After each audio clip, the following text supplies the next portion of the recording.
on en parlera tout à l'heure, mais l'actualité oblige, l'Union européenne déclare qu'il ne va pas demander la reconduction des accords de pêche.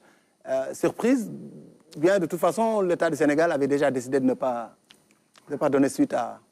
Oui, d'abord, je voulais saluer vos téléspectateurs ce soir et répondre vraiment à cette question brûlante de l'actualité. Comme vous le savez, notre gouvernement avait déjà décidé d'avoir une nouvelle approche de la gestion de nos ressources naturelles, qu'elles soient halieutiques, minières, pétrolières. Le Sénégal avait déjà décidé de revoir tous ces accords depuis quelque temps. Il y avait un travail important qui a été fait. Vous savez qu'il y a une commission que le président du parti Ousmane Sonko a mis en place, qui est en train de revoir tous les contrats que le Sénégal a signés.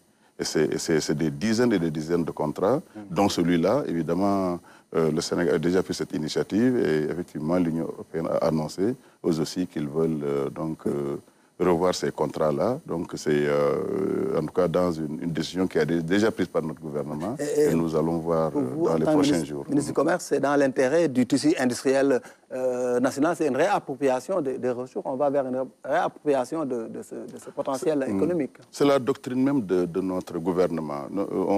Cette rupture dont nous parlons qui a commencé cette année avec l'avènement du président Bassirou Diomaye Faye, c'est carrément la raison pour laquelle les Sénégalais nous ont élus. De quoi s'agit-il? Le Sénégal est à la fois riche et pauvre.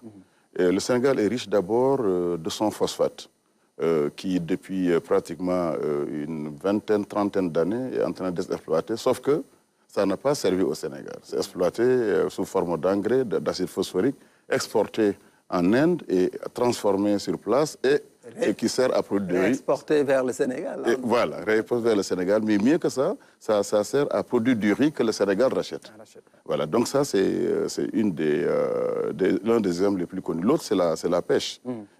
Aujourd'hui, on a vu au cours des dernières décennies, le capital halieutique du pays, c'est de moins en moins donc développé. Complètement pour ne érodé. Pas dire érodé, avec comme conséquence l'immigration clandestine. C'est des milliers de jeunes pêcheurs qui partent, qui désertent leur pirogue pour aller vraiment vers cet Eldorado voilà, qui n'est pas en réalité un Eldorado. Troisième élément, comme vous le savez, c'est le pétrole et le gaz. Absolument. Où le Sénégal a voulu aussi se dire, est-ce que ces contrats qui ont été signés avec justement nos partenaires, est-ce que c'est des contrats léoniens ou pas? Et la question, c'est effectivement, ces contrats seront négociés dans l'intérêt du peuple sénégalais. Donc tout cela, ça veut dire simplement qu'il faut que nos partenaires comprennent que rien ne sera plus comme avant. Et cette rupture va mettre en avant d'abord les intérêts du peuple sénégalais avant, sur toutes les questions de ressources naturelles et sur les questions de ressources, qu'elles soient minières, pétrolières ou halieutiques. C'est exactement la même démarche que notre gouvernement va maintenant avoir. Donc pour vous, c'est une fuite en avant, ce communiqué, cette conférence de presse des gens de l'Union européenne? Alors, je pense que c'est de la communication, effectivement, parce que dans tous les cas, c'est connu. Je pense que ma collègue, le ministre des Pêches, va revenir sur ces questions dans les prochains jours. D'accord, très bien. Nous abordons